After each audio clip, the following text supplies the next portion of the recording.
anything. If you look at any sort of things in life, you can take like a sports team analogy or anything really. The biggest lessons come from the biggest hardships in life. The Nobody's Famous Podcast.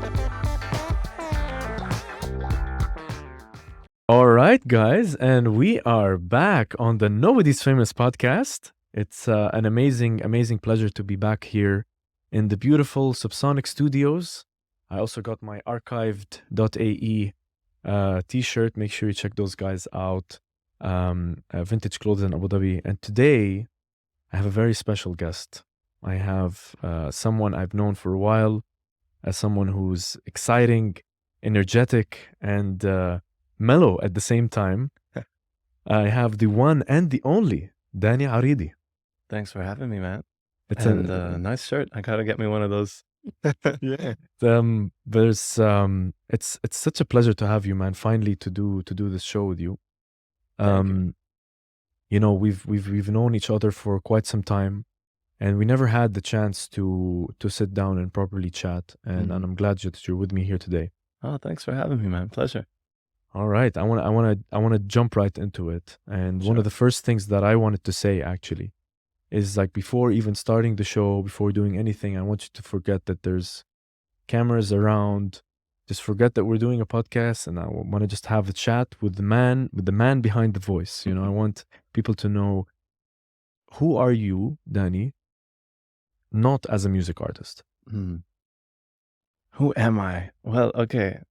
I guess I would say, um, I mean, music obviously is a big part of my life, but if I have to separate that as a person, um, I'm someone who's like, I'm quite calm in my demeanor, but inside my head, I'm always running so many ideas and projects and things that I'm almost a little bit addicted to the feeling of being productive. When I don't have a task at hand, it freaks me out. Like I feel like something is wrong, you know? So even with my music, I have a sort of systemic plan where I release every month and a half. There's a video and there's a song, and I'm always ahead of the game. Like I have things set up until the end of this year. I'm already planning my releases for January of next year and things like that. So I think that sort of creativity, whether it's music or anything else, it's kind of ingrained in me, and I love creating things, you know. And I jump from sort of project to project, in sort of many different industries and things. But that's one of the things that keeps me going, and it keeps life interesting. And I hate the feeling of, I won't say routine because I like routine. I feel like routine is healthy. That's the monotonous routine, you know. I'm not a 9 to 5 guy. I've never have been. And yeah, being creative, having a job that allows me to always have some spontaneity, it really keeps things alive and keeps it interesting for me.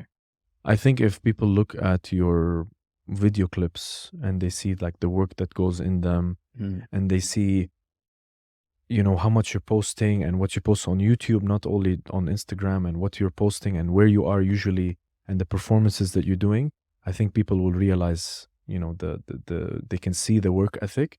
And it's hard to say that this is the same person now when you're speaking, because of the, you know, the calm Mm. demeanor, as you say. The you know, there's a bit of these downsides in being this way somehow, because I feel it as well, you know, like when you're in a routine and you're always busy, Mm. somehow when you're calm and you're not doing anything, it feels really weird, and you feel unproductive, and you feel Right. that this is not the right state of mind, and it can be tough in the future. So I always, like, try my best to have, like, a moment in the day where I get my fix, or I say, okay, this is the time where I'm not gonna do anything. Nobody's Yeah. gonna speak to me about stuff, you know. That's really healthy, man. That's very healthy. I think as humans we need that, because like I went to a meditation class the other day, right? And I'm sitting there and there's like it's sound healing, which is a really awesome experience. I highly recommend it. And I'm sitting there and I think the teacher at once like asked everyone a question. And well, the question was like, when was the last time, you know, you kind of meditated and sat still and did nothing? And I couldn't remember the last time, because I, like I was saying earlier, that feeling of always wanting to do something, or else you feel when I have spare time, I feel like it's being wasted if I'm not doing something productive. But we forget that we're only human and we need this, right? We need that time to kind of just chill out a little bit, be alone with yourself and your thoughts, and enjoy the nothingness, you know? Um, and yeah, even the things that I'm doing are creative and they're fun things. People think like, oh, like music, that's all, you just sing and you just, create videos, but there's so much work that goes to that, to creating all of that stuff. And it's fun. I enjoy it. I wouldn't do anything differently. Less, yeah, you do need that time to kind of like, you know, pause a little bit. Yeah, man. I think, see, you kind of like answered one of the questions that I had coming up, and we really want to jump into this stuff now. Mm.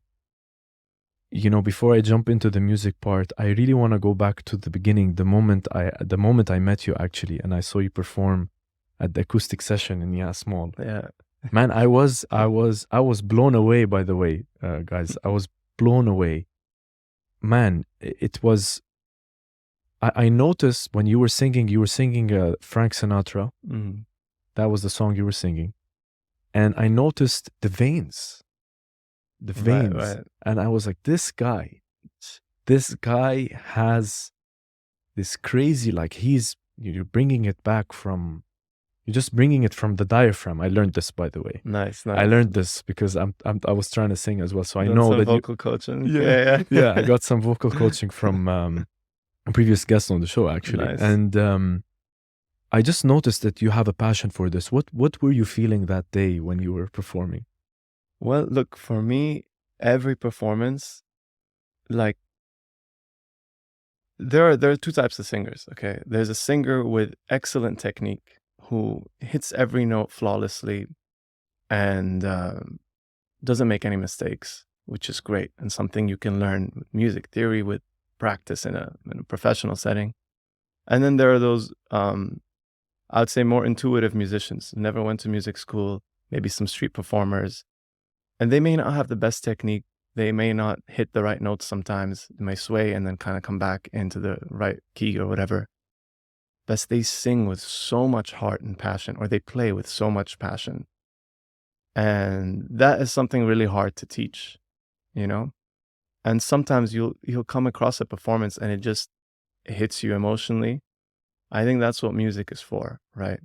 Whether you're in a happy mood or a sad mood.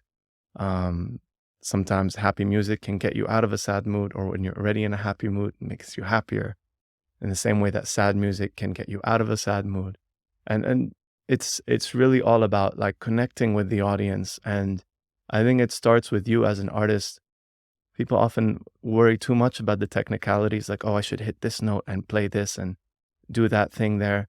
They almost analyze it mathematically and they forget that it is about emotion. So if you have to feel the song within you, and that will come across with the audience, because it's really hard to fake passion and to fake that. Yeah, and I think this is the crux of the issue. We've talked about it many times, and I was wondering that based on what you said now, you detach yourself from maybe some of the teachings that you did after you realized you had the raw talent, right? Do you do that? Do you detach yourself from, okay, I know that this note is a G, or I know that this note is an A, and I have to hit it in this part of the song, and the lyrics are written this way, so I have to, I feel you have to detach yourself sometimes, Right. especially live performance, because you might be trying too much to sound like what the recorded version is, and then people start to compare and they wonder, oh, he doesn't sound the same. Or do you detach yourself from that? I think I do, and it's really an intuitive approach, because when you're there, you're feeling everything, and you don't want to be limited to, let's say, if you have a song in a recorded way. Take an artist like Amy Winehouse, for example. She recorded all her stuff professionally, but none of her live shows sound exactly like the track. And that's beautiful, because she's not limiting herself to just what you've heard. She goes on so many different melodies. She takes the audience through a journey. And I think that's beautiful. And that allows for a much, you get a chance to hear a song in a slightly different way, which is beautiful as well. for me, I don't think too much about notes and things. Like while I'm singing, it's very much you're feeling the music and you're going with the flow of things, and you see on the reaction of the crowd, and it's a lot of the times you feed off that energy, you know.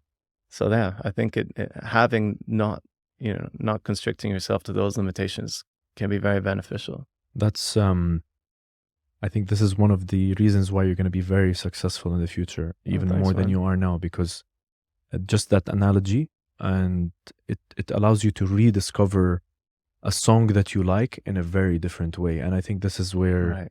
where you go to a concert, you leave that concert, and you're like, it's like I've never heard the album before. It's like the first time. Hmm. And the first time usually is that when you have that hook and first few seconds you listen to that album.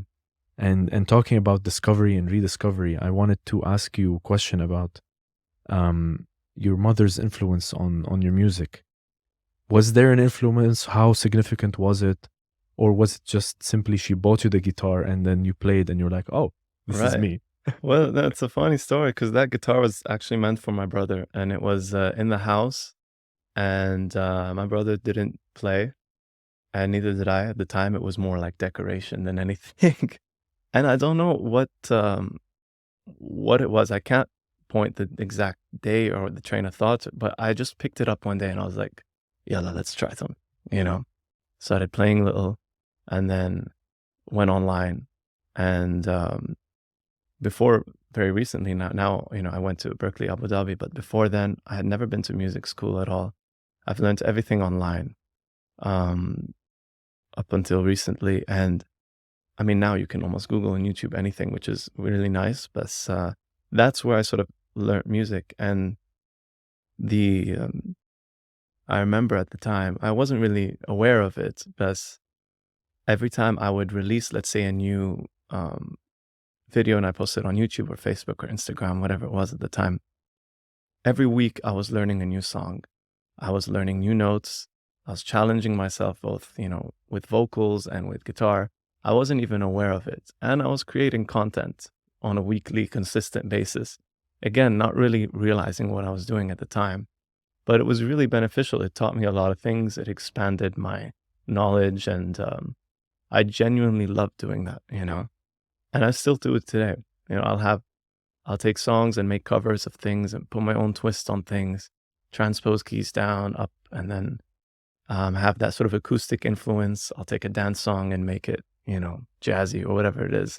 I love to do that. There's something beautiful about being able to just simply take that kind of instrument or anything and just naturally start to, you know, create an experience or create something that's different from that. And Right.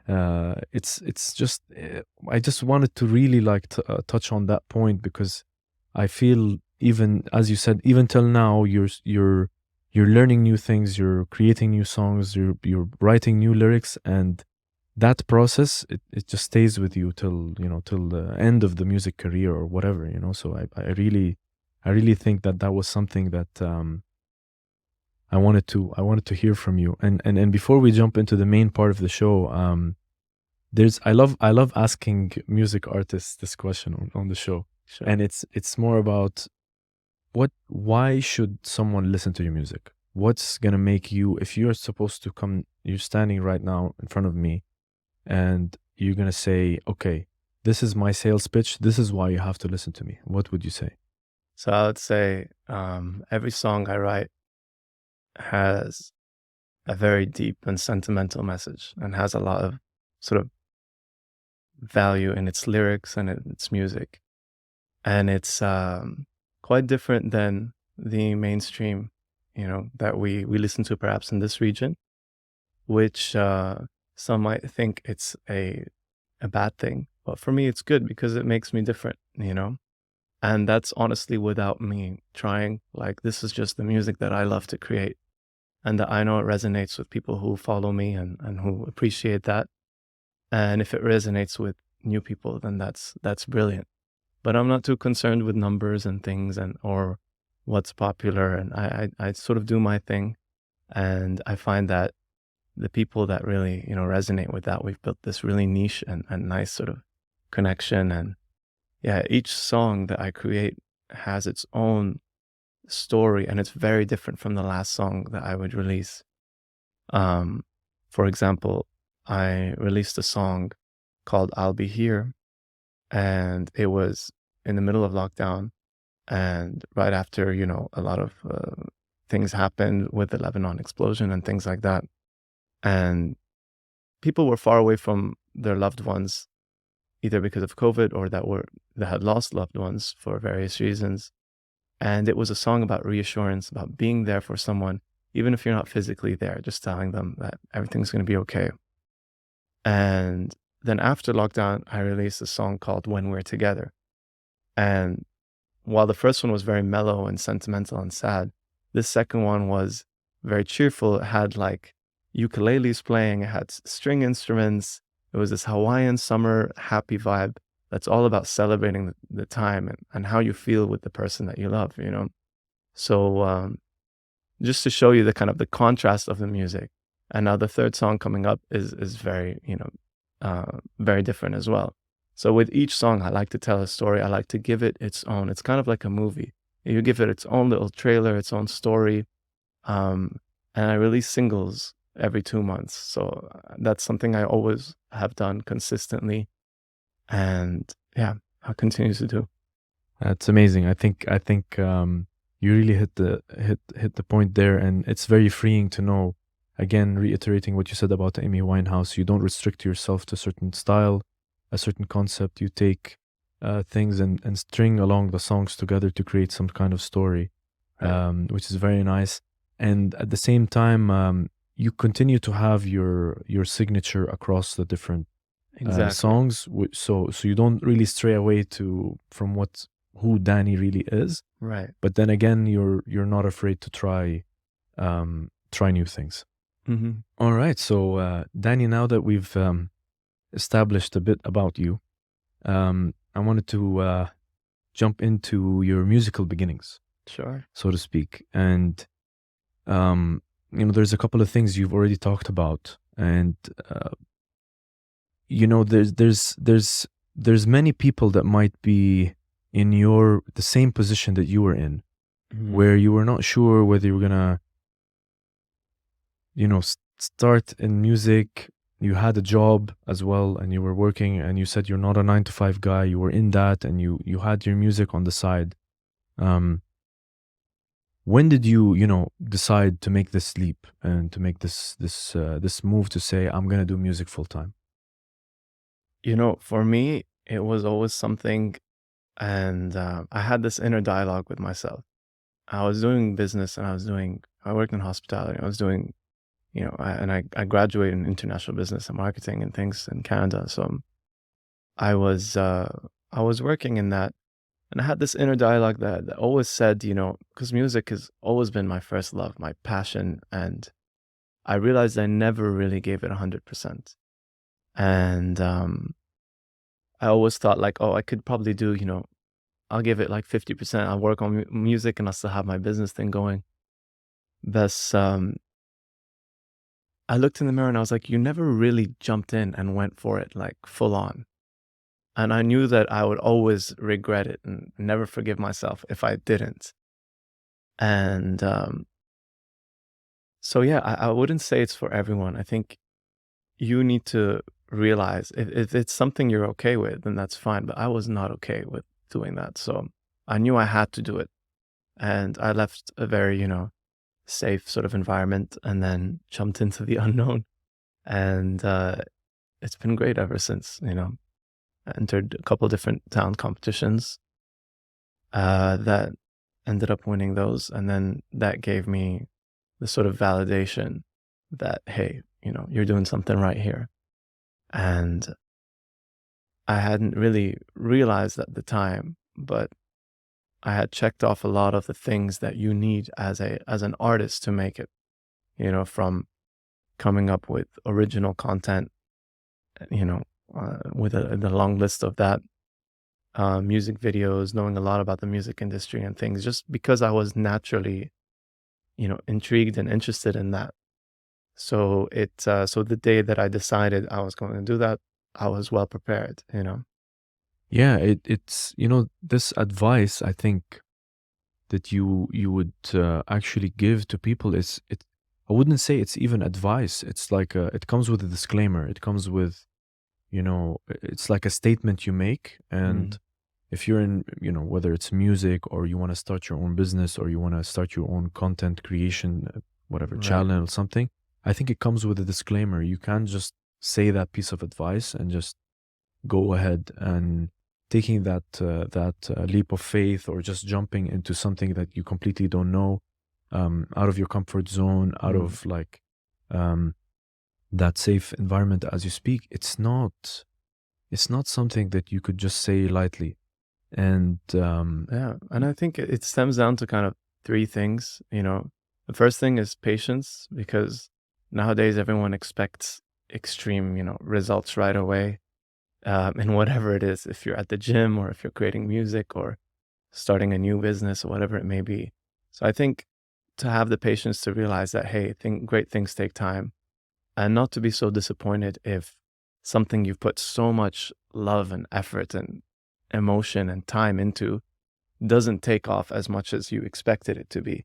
I think it's good to have big expectations, but don't let those expectations bring you down. Just realize that that content is good content, even though the numbers may not be as crazy as you set the goal for. So just be patient with it. And then number two, I'd say, is consistency. I think that's really important. It kind of ties into patience as well, but to keep coming up with content on a consistent basis, because really anything great is just someone who has put in hours and hours into that thing. And I think as an like one thing I set for myself, and I always recommend this for up and coming artists, I release every 2 months. That's a goal I've kind of put for myself, and it keeps me going, it keeps me consistent. I have a song, a video, a whole release plan for each song that I put out, and obviously that helps in so many ways. Without realizing, you're always creating, you're always making new things, learning along the way, exploring different things, and creating great content on a consistent basis. And number three would be to create things that, first of all, and this may sound a little bit selfish, but create something that you are proud of. Because at the end of the day, if you're creating something for someone else, you're gonna be like, you're gonna half-ass that thing. It's gonna come across as not super genuine. You might look at it with some sort of regret, or like, maybe I shouldn't have done that. And I was surprised when I'd meet a lot of musicians and artists, and they'd be like, "Oh, I released this because it might do well in this territory, or it's not really my style." And my question is why? Why are you doing this? If it's not something that you love and that you create, just do it because you want to, because of your passion. And um, what then?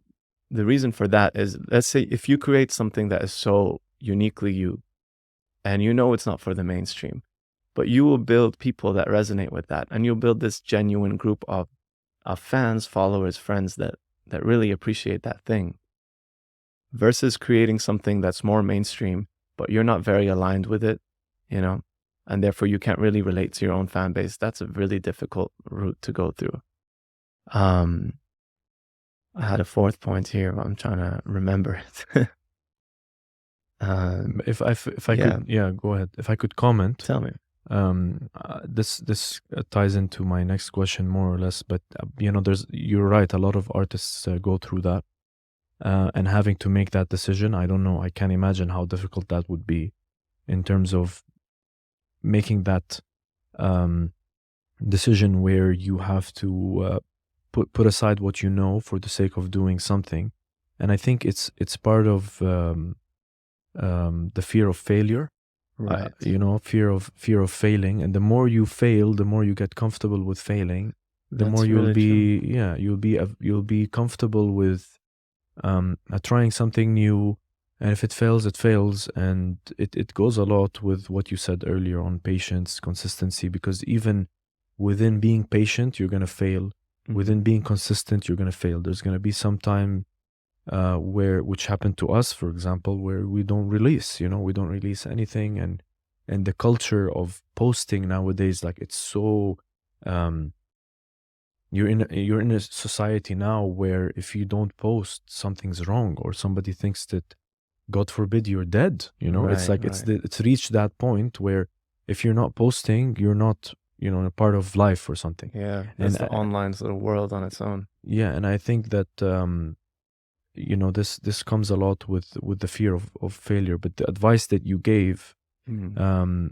it are some of the stepping stones that people can follow to be able to really make this jump. And how many times did you fear failure? Right. So I mean, it's interesting that you mentioned this because this ties into the fourth point and it's all about, and I love using this analogy of like the painter, right? So oftentimes we're working on something, and it's kind of like a painter who's working on a new painting, right?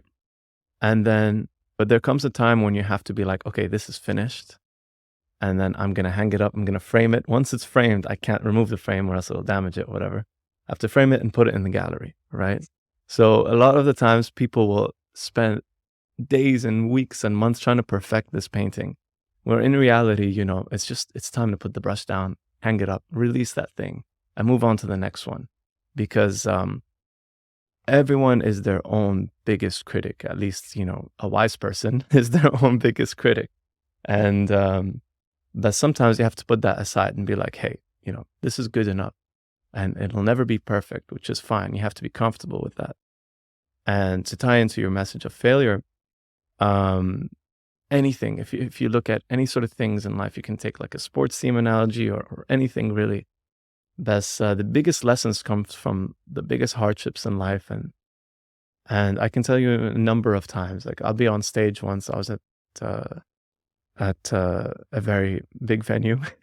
I don't want to name drop, but I was playing, and midway through a song, the whole lights go out, all the electricity, everything.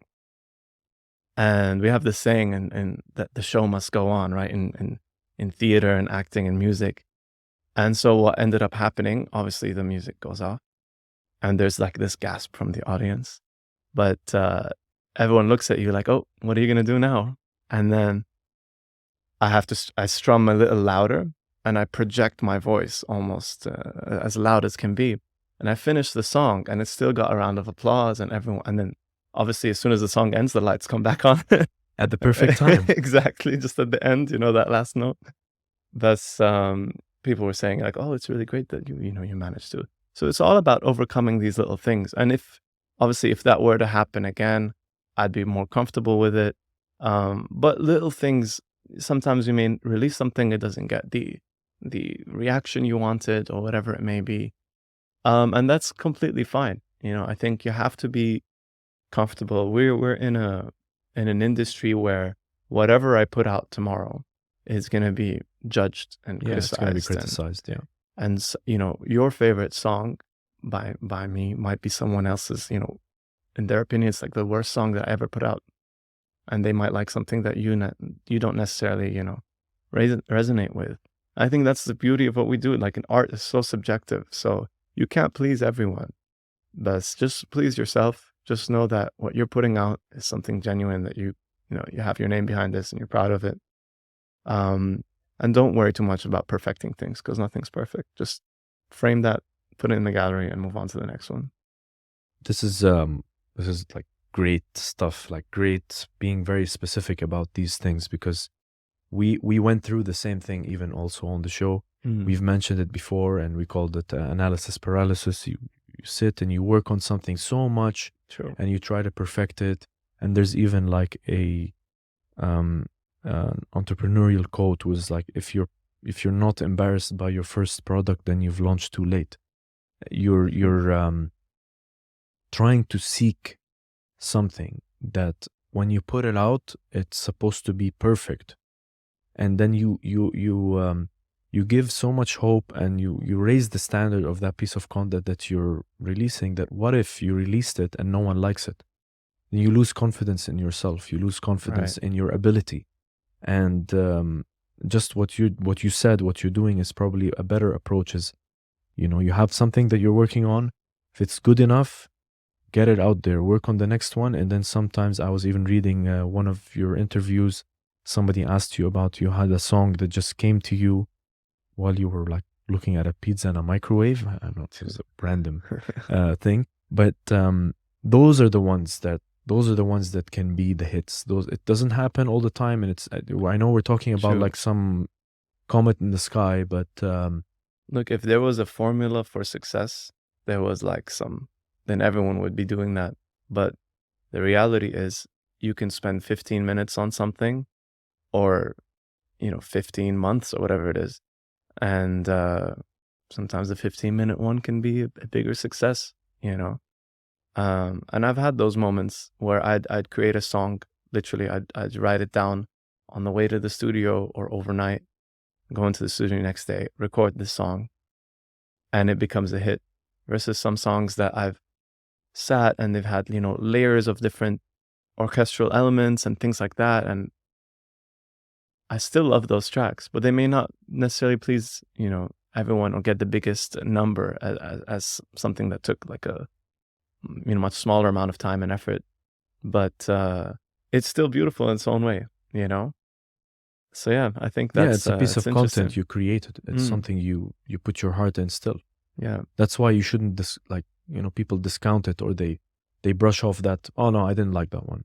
right, right. But if you don't like it, how do you expect somebody else to like it? True, Yeah. true. And I want to talk about your current music, Danny, now. But before I do that, I want to throw a curveball at you and ask you. I want you to talk about a topic that you like, something that is close to your heart, something that is, we haven't mentioned already, something that we don't know about you.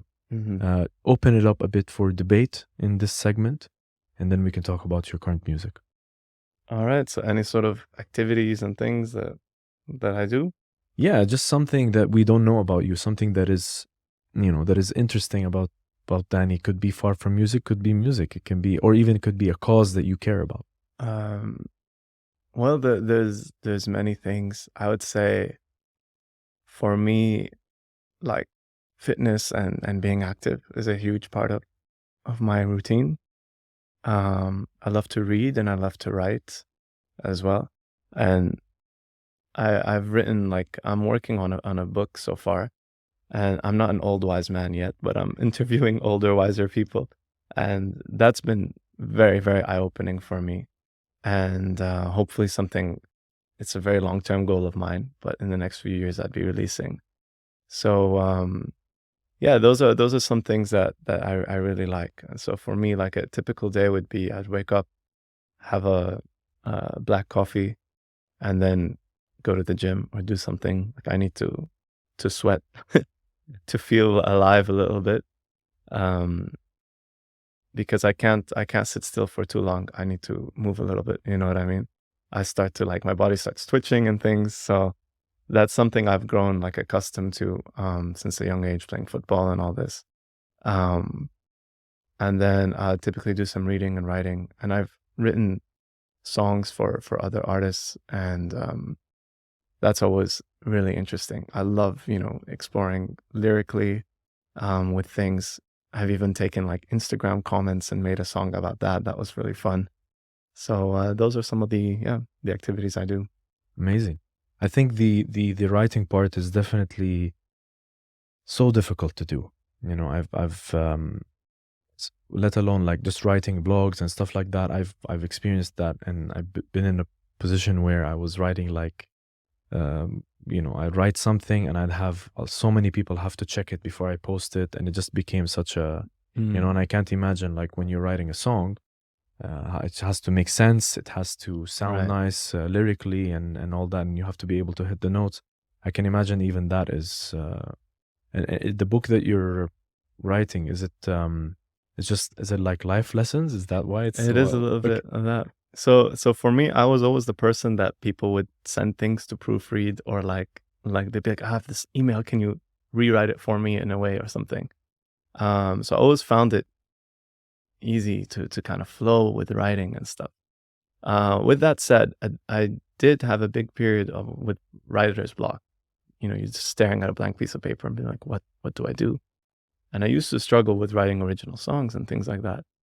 But over time, it just became very second nature. And I'm proud to say that at the moment, it's like a big skill for me to a point where, um, when I write for other artists and people, sometimes, like I recently wrote for an Emirati opera singer, and she had sent me a piano piece that she just composed on the piano. And there's obviously the rhythm chords are playing, and she has a nice like top melody that she's playing. And the melody has this feeling of hope, but also some sadness in there. And she just sent me this and sent me, please, can you write some lyrics? So that's all I had to work with, just a piano piece. And hopefully when it releases later on this year, you'll get to hear it. I can't say too much about it, but the piece was beautiful. It really came to life, and she loved the lyrics, and it was very poetic in its way. And I think that's what good lyrics is about. And other times as well, I was just given a paragraph by somebody who was he sent me an email, and he was in a hospital bed in Lebanon, and it was right after the blasts happened.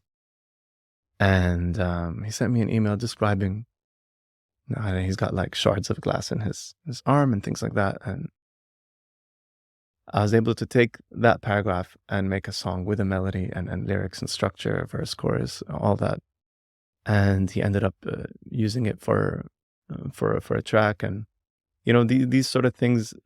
And even when it's like silly things like Instagram comment challenges and stuff, I love it because it tests me in what I do, and it reassures that writing is something that I am good at. I wasn't at the beginning, but it's a skill that grew over time. And the difficult thing about writing is really like it's such a we talked about this a little bit earlier, but it's one of the few moments where it's just you and a laptop or a book, and that's it. You have to be fully focused. You can't really, multitasking is something that's you can argue about, but you can't really multitask with writing. It's just you and there, and you, of course you have all these thoughts and ideas, but you're so focused in that moment. And I think it's really healthy. I think everyone should get into it. Write their thoughts down. Like, tell me about it. I mean, I've experienced it, and one of the things that I do if I face writer's block, if I'm trying to write a question or something like that for the show, or I'm trying to formulate the show, what I do is if nothing is coming out, I just leave it. True. I go away, I come back the next day, I say, today I'm not feeling it. It doesn't work. And there's days where I say, even about the show, I say, today I hate it. Today I hate the show. This is not happening.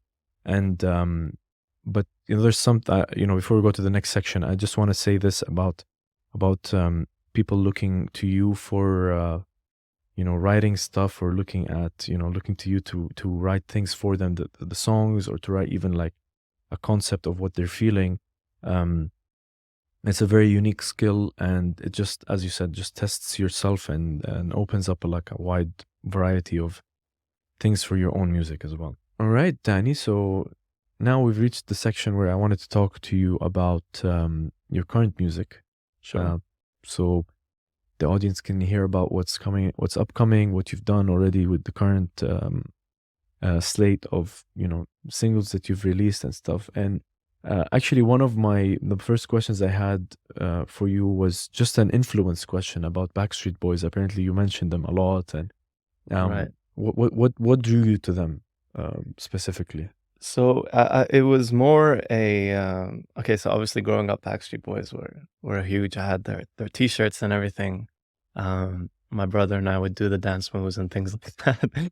Thus, I was approached to open for them in the Dubai Media City Amphitheater, and it was an amazing show. I mean, the other people that were also opening were Mel B from the Spice Girls, and Lamar, the guy who wrote If There's Any Justice in the World. So, I mean, these were all incredible artists, and for me to be sharing the stage with them was an awesome experience. And it was beautiful to see the crowd, because every show has like a completely different crowd sometimes, depending on the artists. And Backstreet Boys, like everyone who had listened to the Backstreet Boys is all grown up now. So you had people that were there with their kids and their grandparents. You had this like huge demographic mix, which I thought was very unique to that show. And the show was incredible. You know, it was a big throwback for everybody. It was packed. I think there was about 15,000 people there, if not more. I remember the gates, yani, were full. People were up until the gates, and it was an incredible show. You know, playing my originals, and I remember after I played my songs, AJ from the Backstreet Boys was backstage, and he just took me to the side, and he was like, "That was a great set," and I was like, "Thank you so much, man." So it was really cool to hear it from him, and it was one of those moments where you kind of pinch yourself, and you're like, "Damn, I was playing in my bedroom to my phone to like 3 followers or whatever, and I had some times in Montreal where I'd play to one person in the audience or sometimes nobody, and now in front of 15,000 people, and AJ's telling you great music. It was an incredible moment for me, and a day I'm really sort of proud of. Yeah, I used to always like asking that question if it actually mattered, whether it was one person or 10,000 people you'd be playing to, and it's surreal. You get to that point where It is.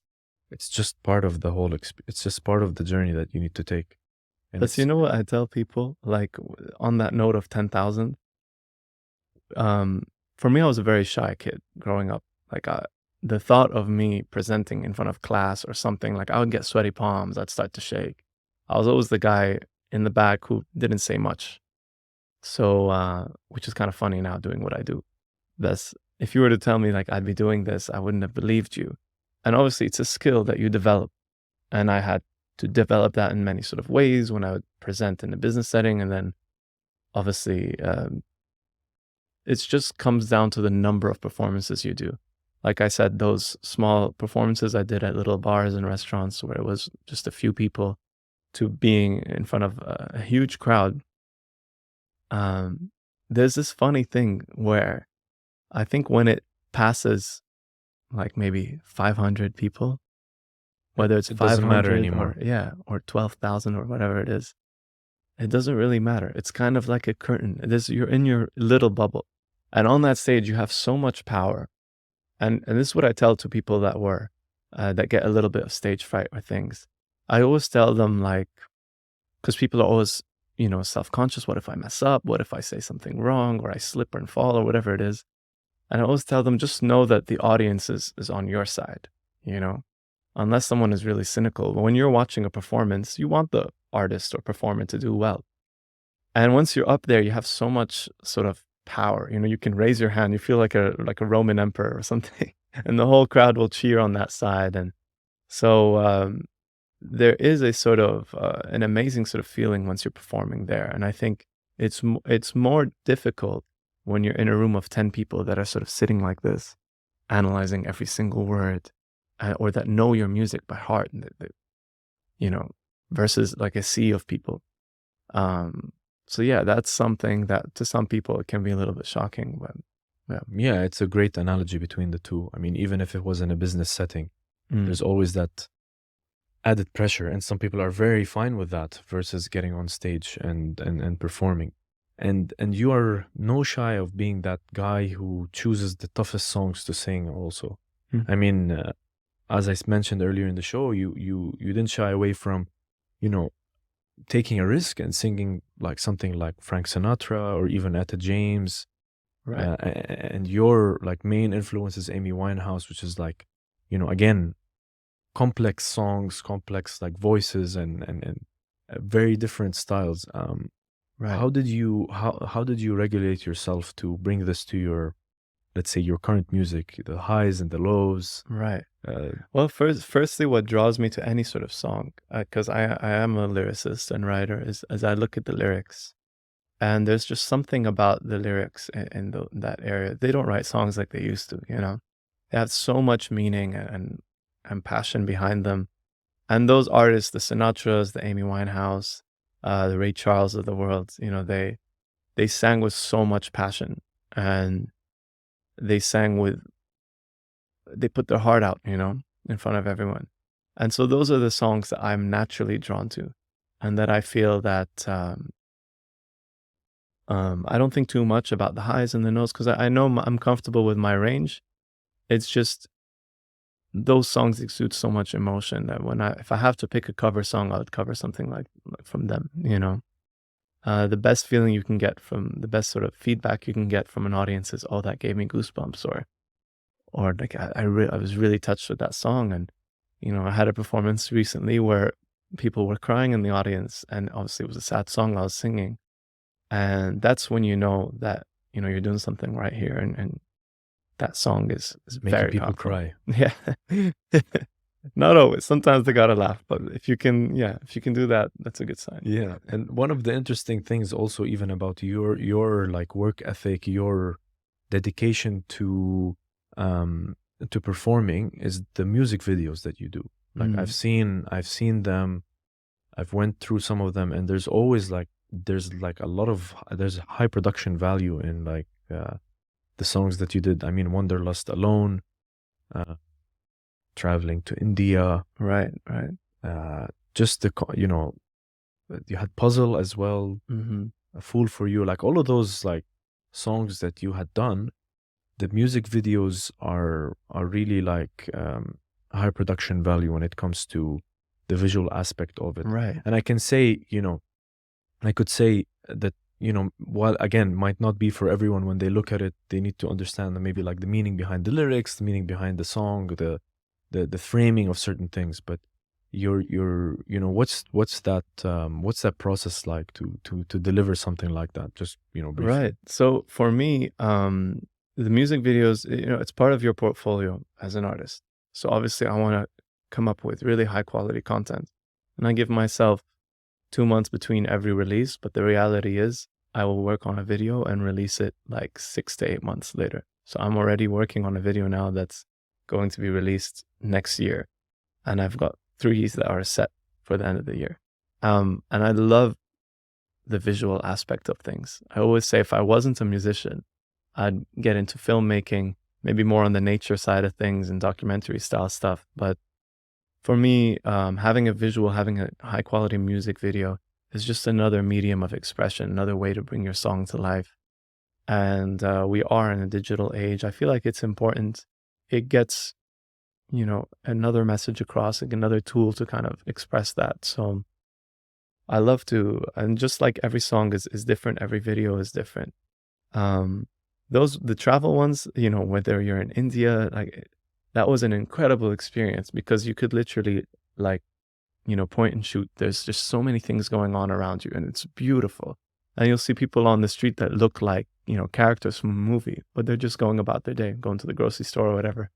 And so it's an incredible experience.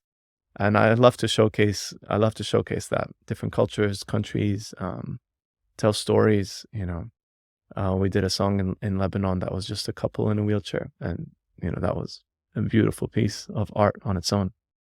Yeah, it shows in the work that you do and the video clips.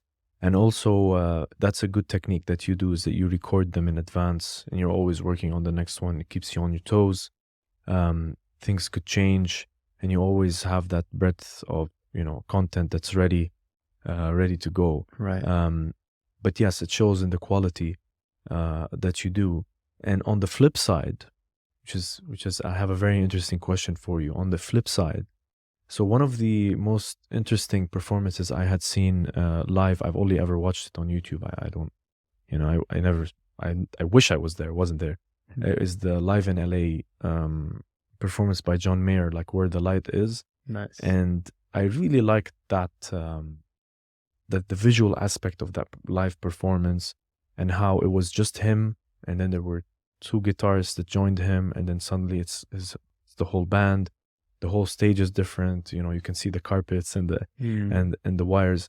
But I can only imagine the type of mental preparation that would take, and the planning and all of that. Have you ever, what do you think you would do if you had to put yourself in that headspace?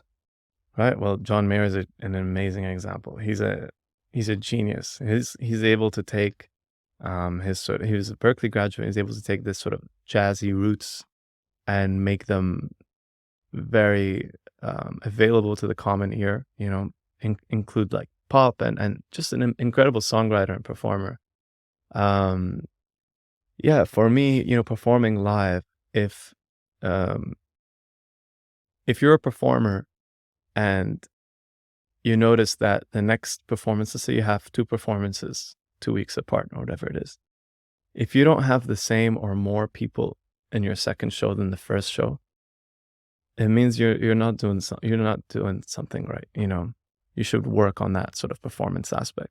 So for me, I always think like, what are some ways I can improve my performance? And because you always want to have a learning hat on and try to be the best that you can be. Obviously, sometimes you are restricted with budgets and certain things. Like you'd wish you'd have a whole orchestra or a band, so you have to make do with what you have.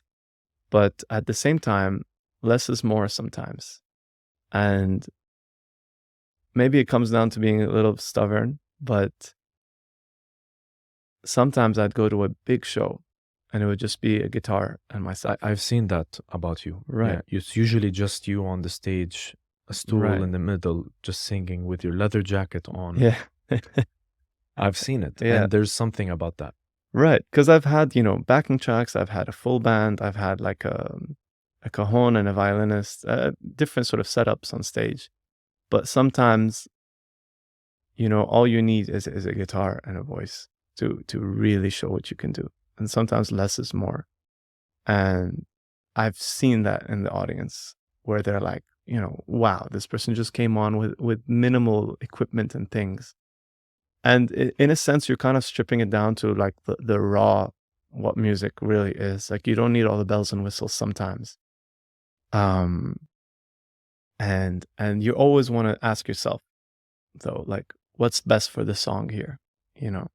That doesn't work for every song. So you have to be aware, of what's going on. That's something I really like to do. Showcase the voice and guitar. And moving on to the final question on this section is I wanted you to talk about your new song and what can people expect from Danny, live performances, video clips or anything like that before we close it off. Right. So I'll tell you a little bit about the last song I released and the up and coming one. So the last song I released is called When We're Together. And we mentioned it a little bit earlier. It's got ukuleles and strings, and it's all about celebrating moments of being with the people that you love. And it's really influenced by Jack Johnson, someone I loved listening to growing up. So it has that sort of Hawaiian summer song feel. And the music video is really nice as well. We filmed in so many different locations around the city of Dubai. I've seen it. I don't know how you guys did. Yeah. No, it was a great time. Just singing the song literally in every location. And then on the editing side, I thought it would be difficult, but the editor was telling me this is actually really easy because, you're singing 3 minutes, 30 seconds or whatever it is in all these different spots. And then you're just picking and choosing. It's a puzzle at the end. You just slot them exactly. right. So that was a fun time. And we showcased, I had a little, it's a little, I put some humor in there because I wanted to showcase the city, but then I wanted to create something a little bit different than the typical videos you see. So you have luxury, landmarks like the Burj Al Arab there, but then you also have like Antar Cafeteria, right? And that's still a landmark here, where people go and so I wanted to showcase that and play on that a little bit. And for, any tourists that watch it, they'd love to see Dubai for what it is. And even for residents and citizens, they appreciate it too. Yeah, that's amazing, man. That's Thank you. amazing. Well, Danny, I really think that there's a lot we covered, and now we're gonna go on to the next section, which is the final and rapid fire questions. Sure. Let's see how that goes. Okay.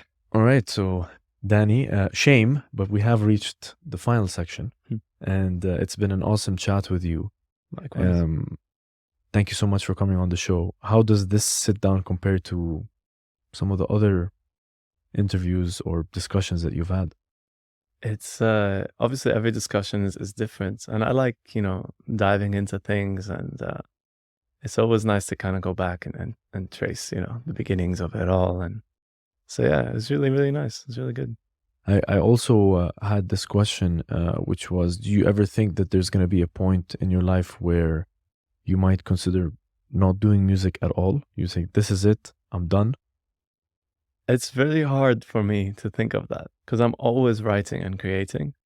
Um, I think if there might be a point where I sort of switch it more to kind of helping others, but I still feel like I'll always write and create because that muse and inspiration is always there, you know?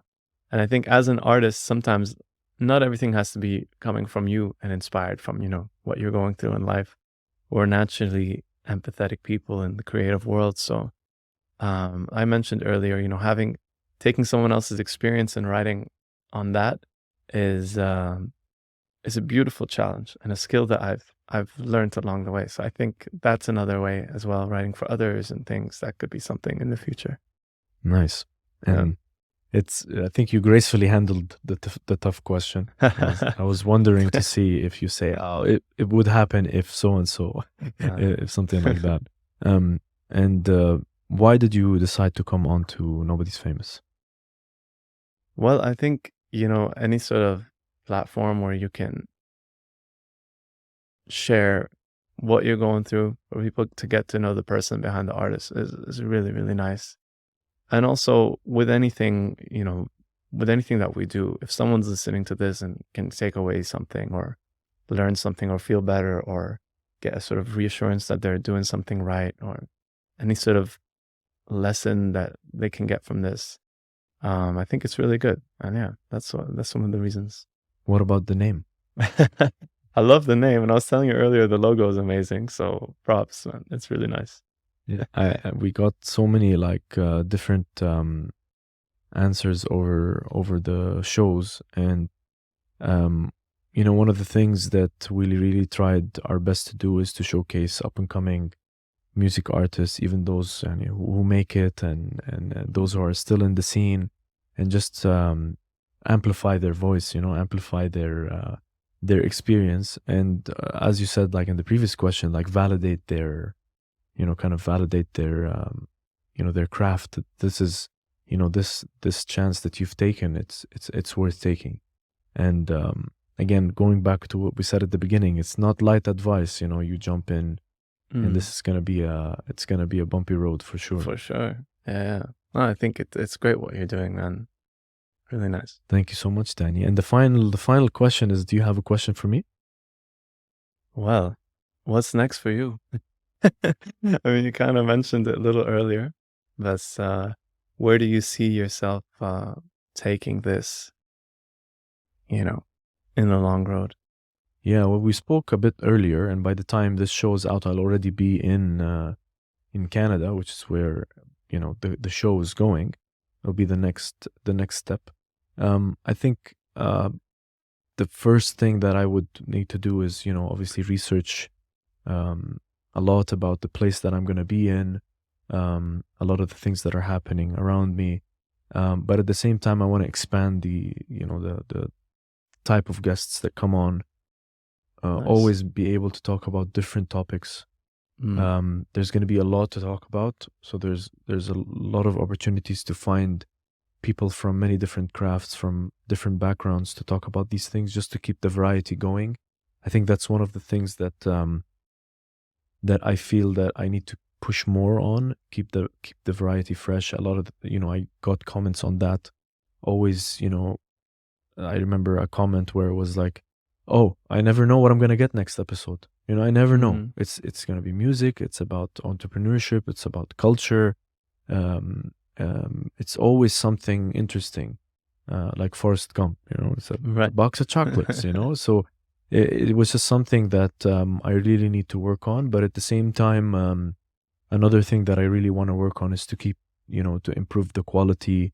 Whether to keep improving on the type of questions, that the structure of the show, a lot of that, and really just build that audience that you were talking about earlier. Build that audience that no matter how many views, no matter how many people are watching, but at least there's a genuine um, audience that can really be comfortable with the type of content that's being created and really know that they have a chance to be, part of this. I mean, Right. that's literally what the show is kind of about. That all inclusivity.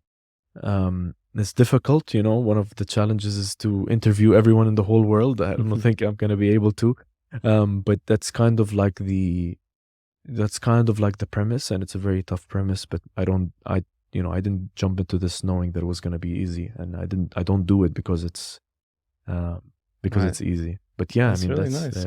yeah. That brings me to another question, right? All So, right, let's go. so why did you get into this, and why did you come up with this name? Is there a Okay, story behind it? okay. Well, why did I get into it? I mean, I was already just writing about people, and it only really led me to have another person, which is the co-founder Alex, to kind of really emphasize that you could do this on this type of scale. And he called my bluff in terms of buying the equipment and saying, you have no more excuses.